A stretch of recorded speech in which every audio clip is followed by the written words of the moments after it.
Okay, we are live, but we must let it breathe just for a moment as we bring in Facebook and get things cooking here.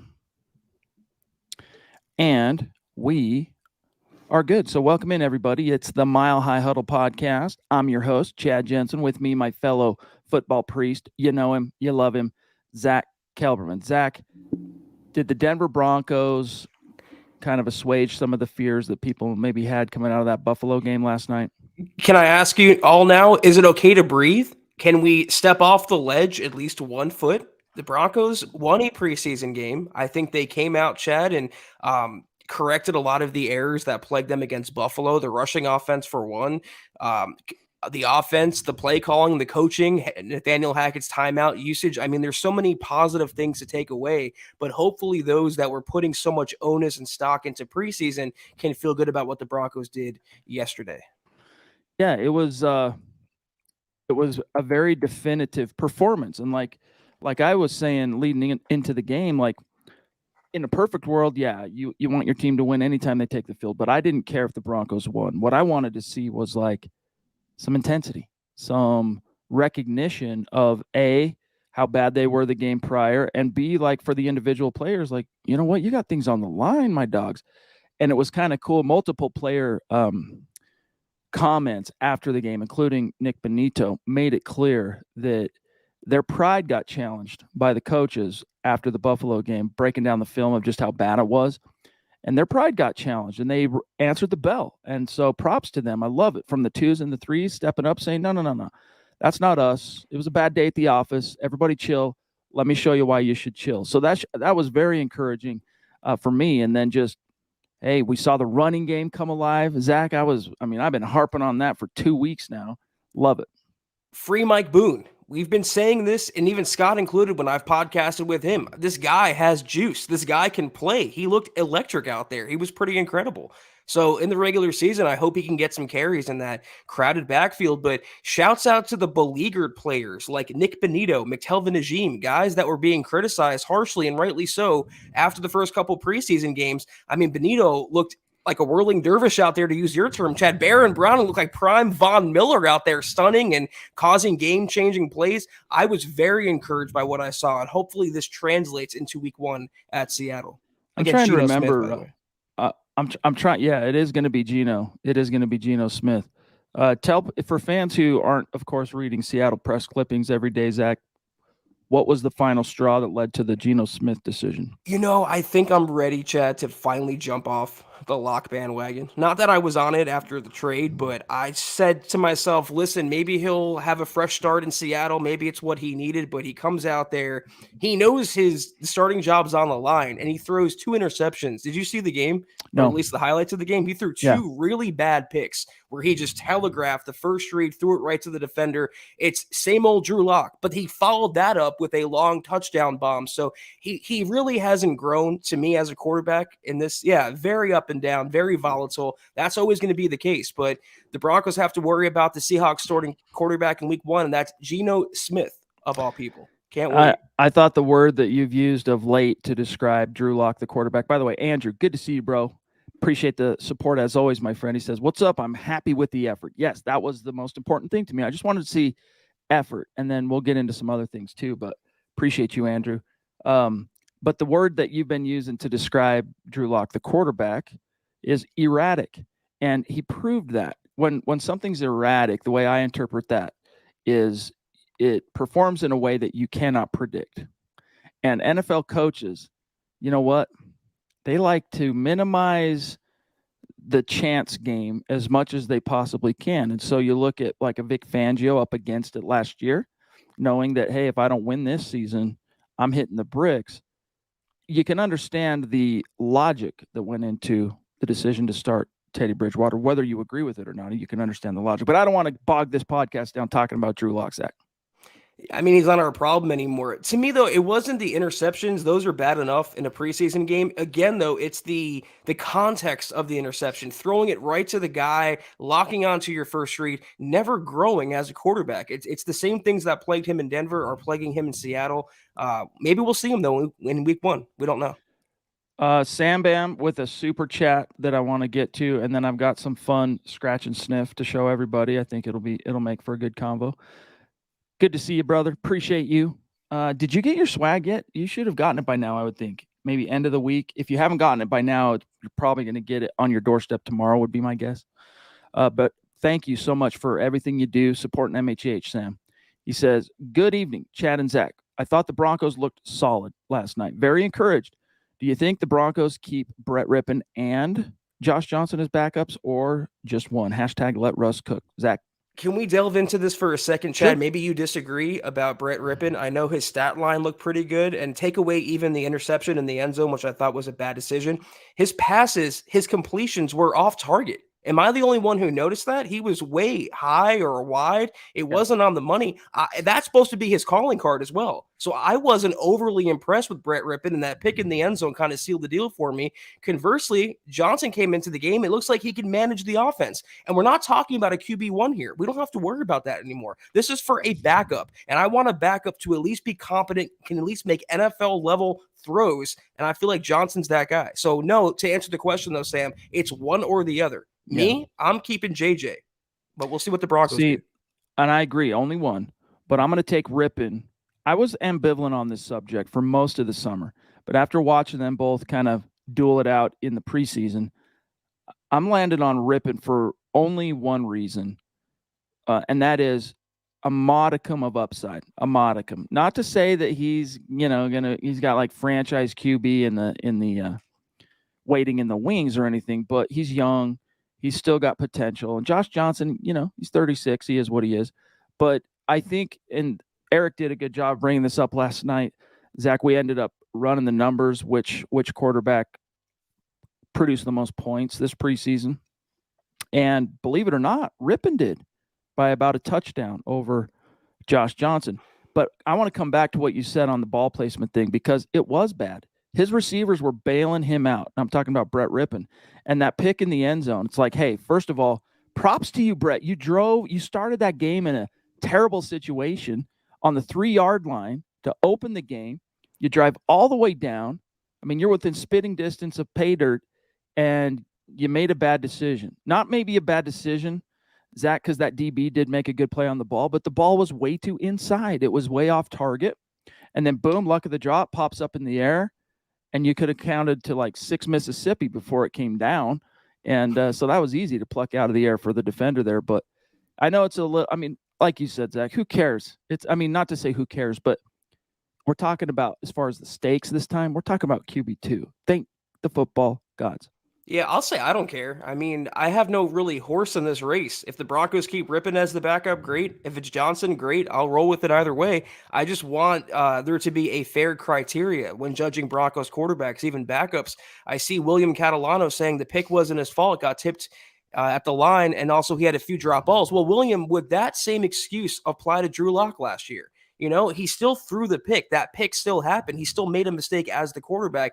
And what you said, Chad, about an extra touchdown on Rippon, he did the first 2 games against the 3rd and 4th stringer. He wasn't starting. So that has to be taken into account as well. But like I said, if the Broncos go with him, if they feel like they want to keep grooming the guy they've had in the system for a couple years, fine. If Hackett wants the guy that he picked out of the open market, the well-traveled Josh Johnson, fine. It's the backup quarterback. I will say it's probably going to be it's relatively close between these guys. Like I'm sure it's going to be something of a debate in the meeting rooms deciding this. The Duchess jumping in. What's going on, Michaela? Legendary figure in the MHH lore. She says, I heard the Niners are releasing Jimmy Garoppolo. I wonder if he will be Seattle's new quarterback. Zach, what have you heard on this? I haven't. I mean, it's fait accompli at this point. They can't find a trade partner, and they have Trey Lance, but I haven't heard they're releasing him imminently. I'm sure it'll happen at some point. But even if he signed with Seattle, it's not enough time to learn the playbook and learn the offense and get chemistry down with the starters. If he signs with Seattle, it would be to start later in the year. It's going to be Geno Smith in Week 1 against the Broncos, and boy, talk about a juicy matchup. I wonder what they're asking for, the Niners, in terms of compensation. Because I can't imagine, after dangling him for as long as they have, that I would guess they've come down, whatever their initial price was, their initial ask. I'm sure they've come down. But if you look at his contract, like I'm looking at a headline right now on Google under the keyword Jimmy Garoppolo, Browns among favorites to land $137 million quarterback, whatever the Sam Hill that means. NFL teams, what they're actually trying to say to the Niners is, okay, compensation is compensation, but we still have to pay this guy, and we don't think his current contract is feasible. But you would think on that same token, Zach, that if there was a team that really needed him, like I'm thinking Browns, like that headline suggests, I mean, they're going to be in a tight spot for half the season. Hey, will you accept a trade? Talk to Jimmy, because you guys are this close to cutting him anyway, and that money goes bye-bye or whatever. Would he accept a contract restructure? I would at least see about that. But again, not our problem. Right. I doubt if he does sign with Seattle, Michaela, I doubt, like Zach said, he's going to have enough time. He is a veteran, I guess, so we probably shouldn't put that past him. I mean, what is it, Zach? He's going to have about 3 weeks of real time. Like if it happened today, not quite 3 weeks, but close.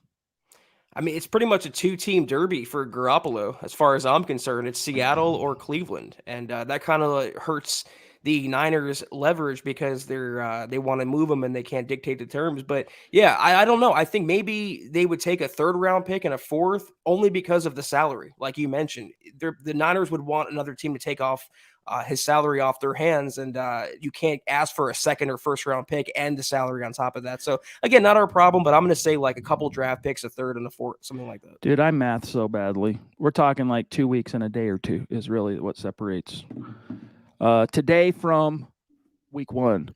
Phil, what's good, brother? Thank you for being you, Phil. We love you. You're the man. Hashtag let's ride indeed. Speaking of that, let's check something out here as a collective group. We'll do some scratch and sniff. Everybody remembers those from when you were a little kid, right? Check this out. We'll just catch a couple minutes of it. Shout out to Albert Knoppers.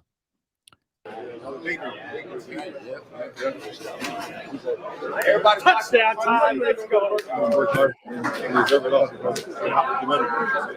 Congratulations. That was a hell of a job getting a good victory right there, and it was a team victory. That was awesome. That's what I love. Watching you guys come out there. Now, defense, that was some right there. You guys were getting after it. Offense, that run game was beautiful.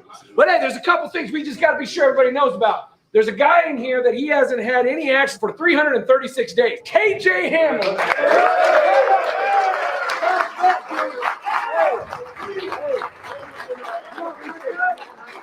Now, that was a lingering hug. We had 148, 5.9 average, 25 carries. Great job.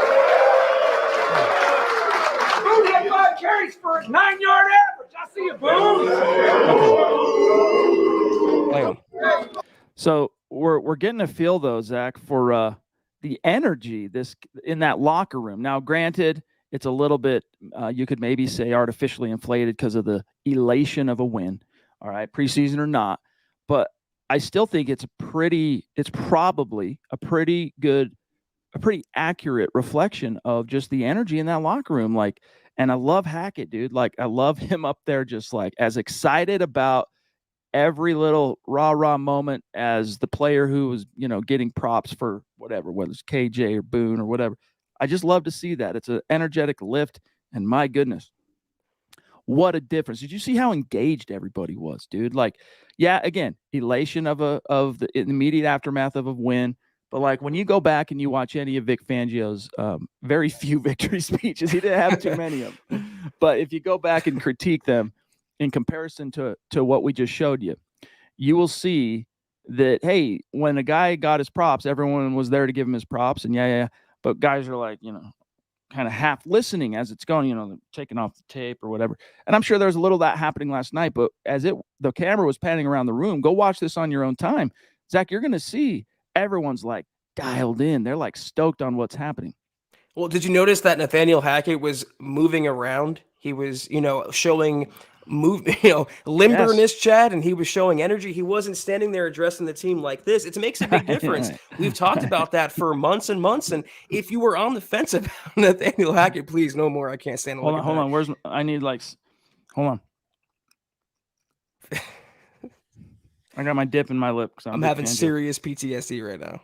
But we don't have to see. We don't have to worry about that anymore, Chad. We have the energetic Nathaniel Hackett around. And if you were on the fence about him, I mean, how were you not sold on this coach? What I love is, unlike Fangio, he mentioned defense off the bat. He's a full head coach. He's not just an offensive mind.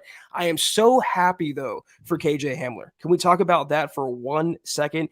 Getting game action, coming off that knee, coming off that hip dislocation. They got him the ball, and he looked like the old KJ Hamler. Just the way that the head coach is embracing these players, treating them not just like they're football players, which they are obviously, but men, but human beings. That's the element that Vic Fangio lacked in spades that Hackett has in abundance.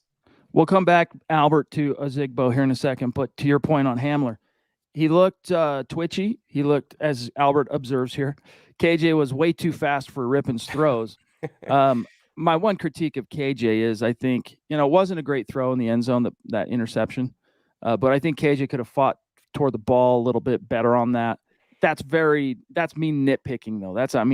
As the coach just pointed out, this dude hasn't been on the field in a real live bullet sitch for bordering on a year. Yeah, I mean, I'm just happy he didn't get hurt. That was my biggest thing with KJ, is avoiding any sort of setback or re-aggravation. They got him the ball. They got what they wanted. They got some of the rust off, and he's going to pay off for the Broncos this year. It's his time. Huero, what's going on, brother? Good to see you. Thank you for the super chat. You the man. He says, I was surprised by how comfortable Baron Browning looked.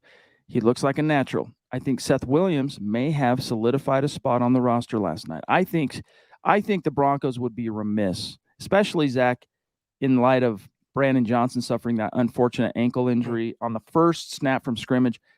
You get a high ankle sprain run blocking for Mike Boone as a wideout. I mean, that's just bad luck, but I liked what I saw from Williams. I think he makes the team. But talk about that, Zach, and talk about your impressions of Baron Browning, the edge rusher. Ooh, I don't know. I'm much closer to admitting I was wrong about his conversion to OLB. We harped on that for months. But he's looked damn good and damn natural as an outside linebacker in this defense. I would like to reserve a little judgment until I see him do it against starters in a regular season game and not third and fourth stringers. But Baron, that explosion, that twitch off the edge, man, it is evident. In terms of the receivers, I really have no idea where they're going to go. You can pretty much make a case for any of them. Kendall Hinton, Tyree Cleveland, Jalen Virgil, even though Jalen Virgil kind of bobbled that kickoff return, is not going to help him out too much. Interestingly enough, though, if you caught the end of the broadcast last night when they welcomed Mike Kliss to the booth, Kliss had his projections up on the screen, and underneath wide receiver, there was like a little subheading that said competing for roster spot. Brandon Johnson's name was not among that list. It was Seth Williams, Tyree Cleveland, and I think Kendall Hinton. Yeah, well, he had momentum. He had some momentum, Brandon Johnson, but it kind of dissipated after the first preseason game. And Kendall Hinton, for what it's worth, dude hasn't produced jack squat since preseason game 1. He was on the field yesterday, Zach, for 56% of the offensive snaps. He had the ball go his way one time, unable to connect. It was an incompletion, for what it's worth. That's your foil, is Kendall Hinton. We all have him, Chad. It's just funny that you have and by the way, against him. I don't think you're wrong or myself about Baron Browning. We never said, hey, bold prediction, it's not going to work moving him to rush linebacker. We just expressed misgivings based on what we've seen in the past. Like, I'll speak for myself. I was anxious of the Broncos moving a guy that had showed out well. That's one of the big differences here, Zach, between like the experiment of, say, DeMarcus Walker moving from hand in the dirt, 4-3 defensive end to stand up, 2-point stance, 3-4 rush linebacker, compared to Baron Browning, inside linebacker to outside, is that unlike DeMarcus Walker, Baron Browning had a season in the NFL of maybe not great inside linebacker play, but he had already shown you at his original position that you drafted him to play, that he can play ball. DeMarcus, he didn't really show that, and then they moved him to stand-up rush linebacker, and it didn't really work out. So we had misgivings about it, is really what I'm getting at. I don't recall either of us standing up here and saying, mark our words, the Broncos will rue this decision. Yeah, you're probably right. I probably made it a little more over dramatic, but we did say that it could be a grave mistake for Baron Browning's development and what the Broncos defense can do with the 11 players on the field. Great progress he's shown so far. I really hope he keeps it going into the regular season. Andrew Baker, what's up indeed, bro? He says, I rooted for Drew Lock too, but sometimes the name on the back isn't good. So, hey, it's Russ versus his backup. Hashtag MHH for life. Yeah, he's going up against Gino, who he knows very, very well. Yeah, it's a bummer for Drew. That's the problem. And you understand what the Denver Broncos, what John Elway saw in Drew as far as that arm and the upside and the athleticism. But once again, it's this between the ears stuff that ultimately separates the forgettable quarterbacks that fade off into the dustbin of history from those who stick and go on to have a lasting success. And it's not that Drew, I don't think Zach is lacking in football smarts. It's impulse control for whatever reason. That dude just struggles with impulse control. My 14-year-old son struggles with impulse control. Got to teach him. I got to learn him. Drew hasn't learned that. Yeah, in a PG way, he's the ultimate groin tease, Drew Lock, because he'll follow up a boneheaded mistake like we saw for 3 years in Denver, 2 years, whatever, with 3 years, with a ridiculous touchdown throw like he proved in the Seattle game the other night. But it's not good enough. When you want to battle for a starting quarterback spot in the NFL, there's only 32 of those positions in the entire world, and you have to be on top of your game. You have to cut down those errors, and it's still same old Drew Lock. So Seattle's problem. John Sandoval, thank you, buddy. Good to see you. Appreciate that super chat, my friend, helping us to keep the lights on here at MHH. He says, I'm glad the Broncos have the run game going, but what's up with 2 players wearing 17? Yeah, that's been a problem for those of us, for fans and media alike, Zach, because, we when the service we use for images for our articles and stuff, it's USA Today, all right? And USA Today, they get a list of when they go to a game to take pictures of the roster. And, there's, for example, multiple pictures right now in that, Zach, of Dylan Parham that is confused for Joe Schobert from 1 week ago because they both were wearing 48. The punter and Jalen Virgil, Corliss Waitman and Jalen Virgil, both wearing 17. It's because of the NFL's decision to allow those weird smaller numbers, I think is the biggest reason why they ran out of numbers. I don't know.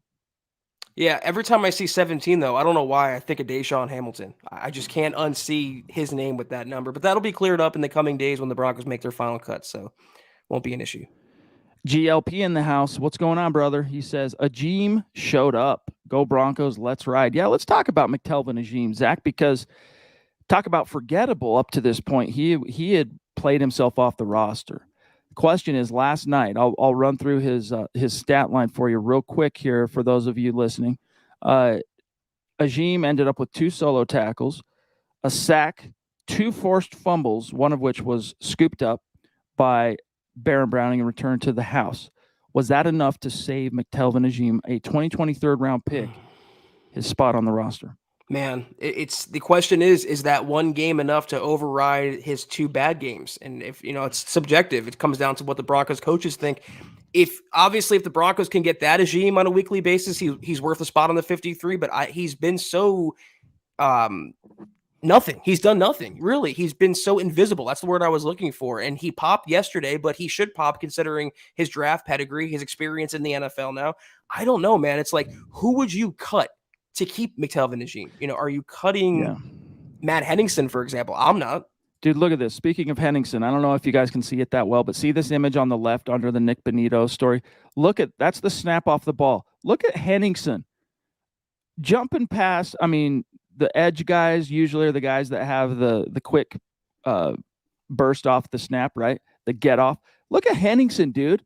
He's like 2 or 3 heads ahead of all of his guys on the D-line on that snap. Like, I love that, dude. I think Henningsen, and, you go back to the Hackett victory speech, talk about engaged. He's like watching the whole time. He's stoked. He's like, I like Henningsen.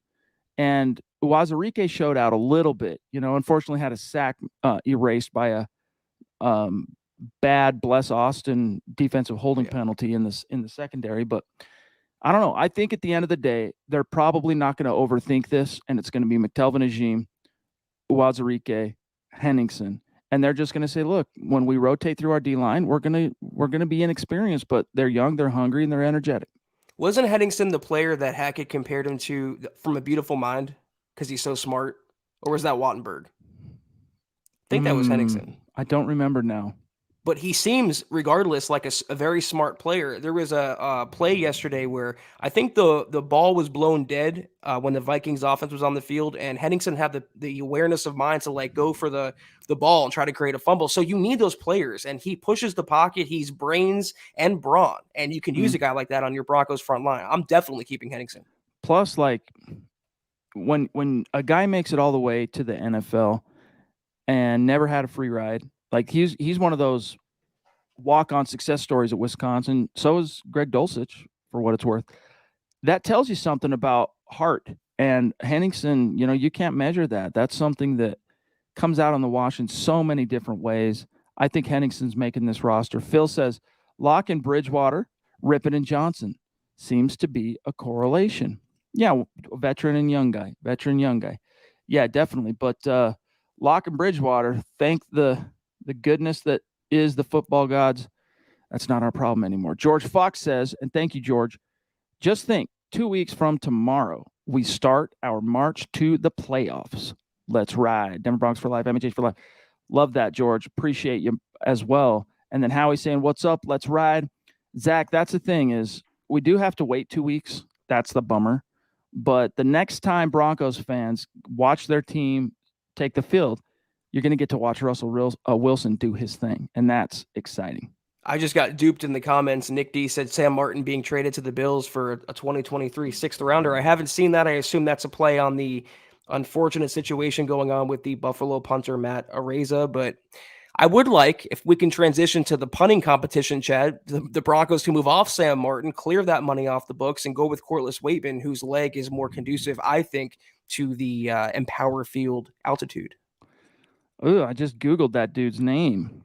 I'm not even going to bring that up on this podcast because it'll get us flagged. But yeah, not Howie, good stuff. You are the man, brother. Appreciate you. Was Corliss Waitman good enough to make you feel okay about? All right, we're going to save $1.4 million on the cap. Let's move on from Sam Martin, because I'm not sure that he was. Like in a game with a team now, Zach, where you're going to be competitive and you're going to be in things at the end, no matter what. Like if you're not like winning going away, you're going to be in every single game. And in those games, the margin for error is so small. You need every phase like executing and doing its thing. Do you want to risk it to an unproven punter, or do you want Sam Martin, who I get is not great, right? He's not established himself, despite the thin air of Mile High, as one of the game's better punters, but he at least is a competent veteran. Like, I don't worry about Sam Martin when they go out there to orchestrate a punt. I don't know. I just feel like the money and the upside in Waitman is enough to move on from Martin. And I feel like Martin, you're capped with him. He's like a jag punter, where Waitman could be maybe an upper echelon punter. I'm looking at the numbers right now, though, to your point, Chad. Martin had 2 punts for 95 yards, 1 touchback. He averaged 47.5 yards a punt. Waitman had 2 punts for 81 yards, 40.5 yards per punt, though he did down 1 inside the 20. So, yeah, you're right. It's dealer's choice whether I hate pop-up ads so much, whether, he's an upgrade over Sam Martin. I just feel like the money, if you can clear that, and if you can maybe get an upgrade with Dwayne Stukes as the coordinator, I'm pulling that trigger. So the final cut, the deadline is Tuesday, 2 p.m. Who are some of the guys that Broncos fans saw out on the grass yesterday, Zach, that you're pretty confident are going to be shown the door? Oh, Sam Martin. I don't know. I think a lot of the players that are making the roster didn't play yesterday. Bless Austin for sure could go. He's shown me nothing. He had that penalty. He's shown me nothing in coverage. That's one guy that jumped off the radar to me. Also, any offensive lineman for the Broncos, like the Quinn Baileys, the Zach Johnson types, Calvin Anderson. Those are, I don't know about Calvin, but those are guys that are definitely replacement level. Okay, I'm going to throw a few names at you, and you just tell me if they survive, okay? Here we go. Luke Wattenberg. Yes. Quinn Bailey. No. Eric Saubert. Yes, I think so. Kendall Hinton, Zach. God, that's the toughest one to me. It's like, what do the Broncos do? Maybe make a call for Kendall Hinton's value around the NFL, see if you can flip him for a late-round draft pick. I don't know. You have Tyree as a core special teamer. If you want to keep Brandon Johnson, you want to keep Seth Williams, how do you justify keeping Kendall Hinton? I don't know. What do you think? I don't think he's done enough to stick, but he's just one of those guys coaches love because he's just such a unique character and a lunch pail type guy. I don't. I know I wouldn't. I would let him hit the bricks. Graham Glasgow, there's no question in my mind, Zach. He's going to be on the roster. What about Calvin Anderson? If you think he's pretty safe, Yeah. and Cam Fleming? Yeah, because Calvin can play right or left tackle, and I think he has some value in the coach's eyes. Brett Rippon, is he on this roster Tuesday afternoon? Oh, man. Yes, I'll say they keep ripping over Josh Johnson. I'll go against my gut. Yeah. Jalen Virgil and Seth Williams. Which one of those guys survives? I think if Dwayne Stukes has any influence, which he will, he's going to not be happy about that muffed kick return. So I think that could have done in Jalen Virgil. He'll be a practice squad guy, and we'll keep Seth on the 53. Jaquan Hardy, Divine Ozigbo, they're both going to get waived. Question is, which one do the Broncos try to bring back to the squad? Ozigbo looked pretty good. Not going to lie. Hardy's been led the team in rushing for what it's worth. Yeah. Montreal's making it. Tomlinson? No, I'll say they keep Andrew Beck over him as just a surprise. Let's see. What about J.R. Reed, the safety, the veteran? No. How could you justify that? P.J. Law, Caden Stearns, I think you're good there. Turner Yell is a hard hitter, though, man. Practice squad guy for sure. He reminds me a little bit of Will Parks in that. Yes. Just pop you in the teeth guy.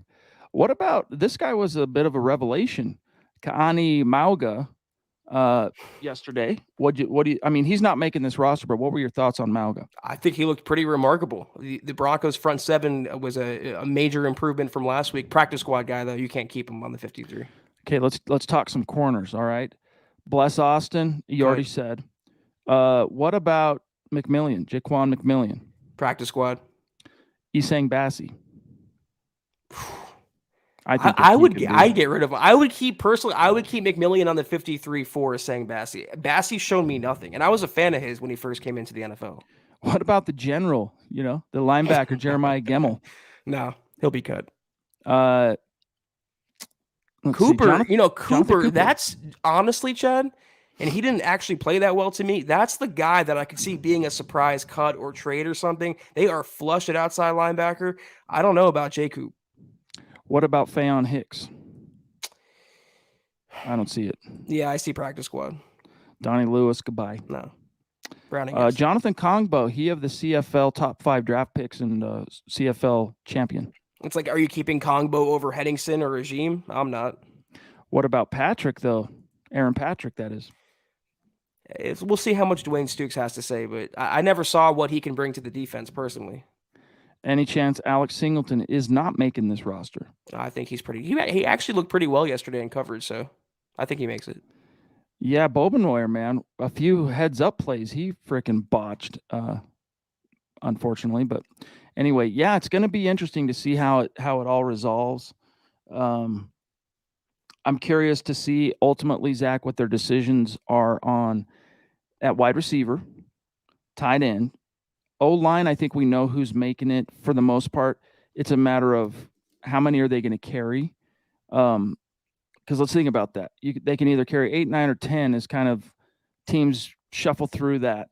I'm trying to remember what they carried last year out of camp, but Bowles, Reisner, Cushenberry, Miners, Turner. All right, there's 5. Graham Glasgow, he's making it. Natani Muti, I'm not sure is making it. I think they might decide to go ahead and hit some kind of an injury designation on him and look to maybe bring him back somewhere in the season.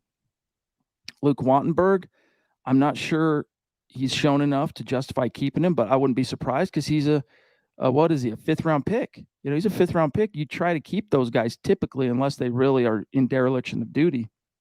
Calvin Anderson, Cam Fleming, Quinn Bailey. So who do you keep after you get past that starting 5? You could keep up to 5 dudes, but how many of them are going to be helping you on specials? I think they go light at O-line. I think they go 9 max. I agree with you because some of those guys can play guard and tackle as well. Don't forget Tom Compton, who's on PUP right now, Right. but they are very excited about what he can do as well. So yeah, I agree with you. They could go a little lighter and save a roster spot because you have position flexibility, which is always a great thing. I'm curious to see how the roster math ultimately shakes out on the D line, who stays. Rush linebacker, they do have a few tough decisions to make there, namely like Malik Reed, Jonathan Cooper. You're only keeping one of those guys. Who is it? It's probably going to be Reed. But at the same time, maybe not.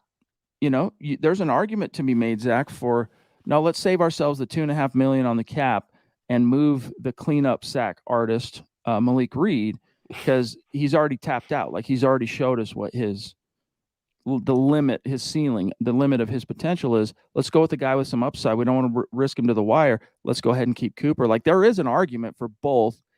It's about putting yourself in the mindset of these coaches.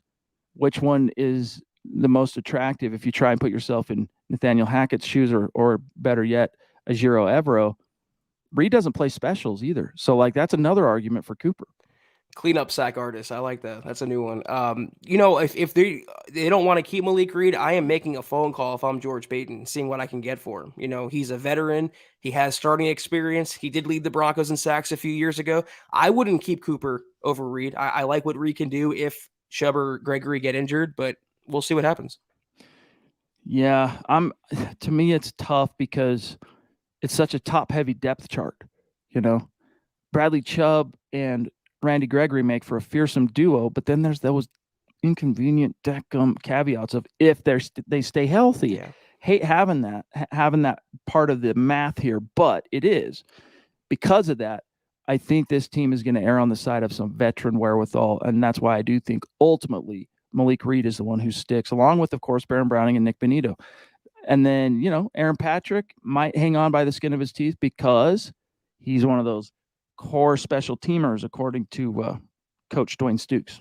Yeah, I do wonder how many outside linebackers you're keeping. 5 or 6, or I don't think you go above that number. But if they do keep an extra one for special teams alone, like you just said, Aaron Patrick could be that guy. But I feel like, Reed, Cooper, when you have Baron Browning showing out like he is, you feel so confident about that if, God forbid, Gregory or Chubb were to go down, Baron looking like he does could be a, day one replacement. For apps and giggles here, I'm going to research what the Packers 53-man roster construction looked like out of camp. Let's see. Because I think it will help us inform anyway some of the thinking on the part of Nathaniel Hackett. Of course, George Payton, he's going to have a lot to say about this. Announced 2021. Just real quick for craps and giggles. We're going to go to all right, so they kept 2 quarterbacks, 3 running backs. I see that happening again in the case of the Broncos. 6 receivers, Zach, 4 tight ends, and 9 O linemen. Okay. Defense, they kept 6 D linemen, 5 inside linebackers, 5 rush linebackers. Can you see the Broncos keeping 5 inside linebackers, Zach? Because that's where I think they can justify keeping 6 rush linebackers, because you just hold on to Josie Jewell, Jonas Griffith, Justin Sternad, and Alex Singleton. Yeah, but who is the 5th? Would it be Malga? I mean, is he that good enough to get on the roster? I don't know after one game. I would probably save the roster spot. Cornerbacks, they kept 6, and then 4 safeties for what it's worth. And honestly, the only difference I can really see that jumps out to me and what I expect the Broncos to do is they kept 5 inside backers, 5 outside backers. I think they only keep 4 inside backers, and they keep 6 rush linebackers. So it'll be interesting to see. Chief Big Belly, what's going on? Hail Priest, right back at you, bro. Those worried about the starters' lack of reps in the preseason, remember, we start the season with 2 subpar teams that should let them get into the groove before we face, quote-unquote, real teams. Zach? Yeah, on paper, they are softer teams. I should say Seattle and Houston, but, every Sunday is a different story. And any given Sunday, anything can happen. And the Broncos, if they even do, which I think they will, beat both teams, they can't get too big of heads. They can't start puffing their chests out. It happened exactly last year. They went 3-0 after beating up on cupcake teams, and then reality hit them hard when they played a legitimate contender. So hopefully this year's Broncos team is different, but it will help their confidence, though, if they start 2-0, which, again, I think they should. For what it's worth, real quick, George Payton kept 4 backs last year out of camp, 5 wideouts, 4 tight ends, 8 offensive linemen, 6 D linemen, 5 rush linebackers, 5 inside backers, and 7 corners, 5 safeties. So they went heavy on the defensive backfield last year, Zach, for special teams purposes. But that was with a completely different coaching philosophy and a completely different coaching staff. I don't think they go that heavy on corners this year. Although there is an argument for it, because Ronald Darby and K'Wan Williams aren't the most reliable from a health perspective. So I could see them keeping that many. I just don't think they will this time. I'm not keeping 5 safeties, though. I want to keep another offensive lineman if I could, if it comes down to that. Yeah. So, yeah, we'll see based on this year's team what you can do. Fortunately, the players the Broncos are going to cut, a lot of them are practice squad guys that they can call up during the regular season if they have to. All right, let's get back to the chat and take some topics and questions here. We're at about 40 minutes, so we got to start winding it down here. Zebulon says, did y'all see that Vikings punter? And number 66 looks like a lineman. What about the Vikings punter? Did that jump out to you, Zach? Every punt he had down inside like the 2-yard line. Their special teams was on point against Denver last night. So good for them, I'll say. Not typically the mark of a rookie head coach. So shout out to, or props, I should say, to Kevin O'Connell. And shout out to Michael Ronquillo. It's great to see you, bro. Appreciate you being with us tonight, as always. Okay, let me see. I'm cruising down here. Ronnie says, do we expect that there may be any jersey number changes before game 1? There will be, because I can promise you, there'll be a guy or two who gets shown the door that was in possession of a jersey number coveted by somebody else or more convenient for their position or whatever. It happens every year. There's usually 3 or 4 different jersey changes, Ronnie, when the 53 officially gets announced. As long as number 1, number 2, number 3 don't get changed. Hamler, PS2, and Russell Wilson. Those are my favorite numbers on the Broncos. I love it. Here's one from Mile High Mike says, who's our starting tight end? As Albert O is still learning how to block properly. It's a really good question because he's listed number 1 on the initial depth chart, which you can't really jump to too many conclusions on an initial depth chart like that before the first preseason game. But I don't think he's viewed as the tight end 1. I think he's viewed as the tight end 1 receiving tight end. They're going to use him like crazy on 3rd down and 2nd and longs and stuff like that. But Zach, when the rubber meets the road, and you saw how elated Hackett was last night to talk about a productive running game, is a running game, even with the ones out there, guess what? Those ones, they're going against 1 defenses. So is that offense going to produce at that level on the ground, Zach? If Albert O's out there, I have my doubts blocking, right? Tomlinson, freaking road grading, if he makes the roster. Eric Saubert, significantly more competent as a blocker. I don't know who the tight end 1 is going to be. I don't think it's going to really matter. It's not going to be like the last few years when it was clear Noah Fant was your tight end 1. I don't think it's going to be quite that meaningful this time around. It's more nominal than anything. Exactly. Remember in the last couple years of purgatory, we saw those depth charts that had co-quarterbacks on it. They didn't want to name a starter. I think we could see co-tight end 1s in Denver this season. They're going to divvy up the reps between Alberto, Dulcich when he gets healthy. They have Saubert, who looks like a capable player, especially as a blocker. They have Andrew Beck if they keep him on the roster. It's going to be the sum of all their parts at that position, not necessarily, like Chad said, a clear-cut tight end 1. Great member of our community and he owns a fair amount of lore in MHH as well. Dave Glassman, do we unexpectedly cut someone to pick up a corner off waivers? So do you see a unexpected cut, and if so, for corners at? I don't know that you cut 1 for 1. The Broncos are going to make cuts, and there's going to be cornerbacks that get cut around the NFL. It depends on how you look at the position. I don't think it's a a 5-alarm fire at cornerback for the Broncos. They have some players they can get behind, younger players. I think I'd rather roll the dice on Jaquan McMillian, who's been in the Broncos system this offseason, than gamble on a guy from another team. Faion Hicks, another one as well. So they're going to have some guys they're going to have on the practice squad in the farm system. I think they're going to be just fine there. Honestly, I'm not too worried. Dude, how rad was it, though, seeing a gadget play work well with Montreal Washington? And we heard from Nathaniel Hackett going into the half that was a play that O-line coach Butch Berry had been pounding the table to run. Loved seeing that. And then just, man, you get the ball in that dude's hands and you scheme him, the scheme coming from competent NFL offensive minds. I'm really excited to see what the future holds for Washington, for KJ, as far as some of those gadget plays.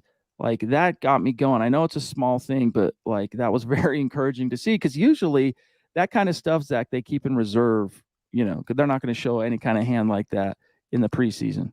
We haven't seen anything like that in 3 years, at least. It's so refreshing. You get the ball into a game-breaking player's hands. What are they going to do? They can break the game open. What a concept. But I think Montreal Washington's position, don't box them in at one spot. It's not kick returner or wide receiver. It is offensive weapon, like the college ranks. That's what Montreal will be. And I'll say it once more, what Isaiah McKenzie should have been during his time in Denver. I want to grab Raul here, who's a great supporter and member of our community on Facebook. He says, completely random comment. In the light of recent snubs to Randy Gradishar, Mike Shanahan, and Dan Reeves for the Hall of Fame, it crosses my mind that defensive coordinator Joe Collier, architect of the Orange Crush, definitely deserves consideration for the Hall of Fame, will never make it into it. Yeah, he's in the Hall of the Very Good. He's the guy that was the Hall of the, woulda, coulda, shoulda. Not quite on the level of a Reeves, not right. Even close, in my opinion. Like Wade Phillips, more of a Hall of Fame name than Joe Collier. And I get it, that Orange Crush 77, that was him. He was the brainchild. And I'm not trying to sell him short in any way, shape, or form. Like, props to him. I think he was one of the best defensive minds of his day. The problem is it never came out in the wash as a head coach. And that's really who gets in. Zach, I don't even know if Joe Collier ever did serve as a head coach. I'm going to Google it real quick, but another example, I think, of the Hall of Very Good, and that's no slight against him. No, I mean, he's a Hall of Famer in Broncos country, but if Mike Shanahan couldn't get in, or Dan Reeves or Randy Gradishar, players with better resume and more name value, especially Mike Shanahan, I mean, what a snub that was. I don't see it for Joe Collier. So it's one of those things where we have to just hope that these fringe candidates for the Broncos, the not slam dunk first ballot types, the Hall of Fame committee can just see what they've done and put them in their proper place in Canton. But every year it seems like they don't want to do that. For what it's worth, my dude is 90 years old, plugging along. But he was a head coach. He head coached the Bills from 66 through 68. And then Denver's DB's coach for a spell before becoming the defensive coordinator from 1972 through 1988. So he coached 1, 2, 3 Bronco teams to the Super Bowl as a defensive coordinator. And so, you know what? To me, that's like, hey, maybe consider him for the Ring of Fame at some point, but not quite on the par of Hall of Fame resume, unfortunately. Yeah, and I agree with what Dave said here. We talked about this at length last week. Don Coryell, to me, I know you might disagree a little bit, Chad. He was deserving. I don't disagree that he wasn't deserving. I agree that he was deserving. Don't get me wrong. He's a legendary figure, but I don't. What I don't like is that it had to come at the expense of a Mike Shanahan or a Dan Reeves. It had to be an either or, when you can argue that Mike Shanahan is either as deserving or more deserving than Eric Coryell. So it's definitely disappointing. Sorry, dude. Check this out. Kennedy, the producer, chopping wood for us. Quick stat. I just checked. There are 6 NFL teams who have 2 running backs who make more than Mike Boone. There are as many that don't have 1 who make as much as Mike Boone. So it goes back to the lament, Zach, that they're really overpaying for their third string running back. But I'm not losing sleep over that, because look how good he was in that game. Like, if you have to turn to him, it's a nice little piece of insurance if push comes to shove. You could do so much worse than having Mike Boone as your RB3. I thought he should have been RB2 before they re-signed Melvin Gordon. Anytime he's been on the field, the guy is electric. Get him the ball, please, Coach Hackett. Word. Guys, shout out to the Queen dropping in real quick. Christy, it's great to see you. I hope you've been doing well. Thanks for dropping the line. Good to see you, Christy, as always. Thank you. All right, guys, thank you for joining us tonight. It's been a fun conversation. We'll be back tomorrow for the Monday night edition of this show. We'll look forward to talking with you all then, but we got some matters of business, so don't leave. Yeah, the aftermath tomorrow. Be sure to check that out. We're off until then, guys. Follow us on Twitter at HuddleUpPod. You can follow the main account on Twitter at Mile High Huddle, Chad at Chad and Jensen, myself, Kelberman NFL, and Scott at Scout Kennedy. If you guys want some merch, HuddleUpPod.com. Get yourself some merch. All right there. New inventory, new website. I promise, well worth your time. And Facebook.com/MileHighHuddlePod. Like that page, follow that page. If you haven't, please go to Apple Podcasts and leave your football priest a 5-star review for a chance to win some merch each and every single month. But as you see ticking below you now, please subscribe, like, and share this video and every video you see on the MHH channel. It really helps us grow and reach more Broncos fans just like you. Shout out to these great supporters on Facebook tonight: Gary Leeds Palmer, Andrew Lampy, Phil McLaughlin, Howie Frickin' Day, George Fox, Andrew Baker, and then also our great Super Chat superstars. We love you so much. Sam Bam throwing down. The Duchess throwing down. Huero, John, Chief Big Billy. Each and every one of you that I just mentioned, you guys help keep this content flowing daily. And for that, we thank you. We appreciate you so, so much. And we look forward to seeing you tomorrow. Take care, guys. And as always, go Broncos.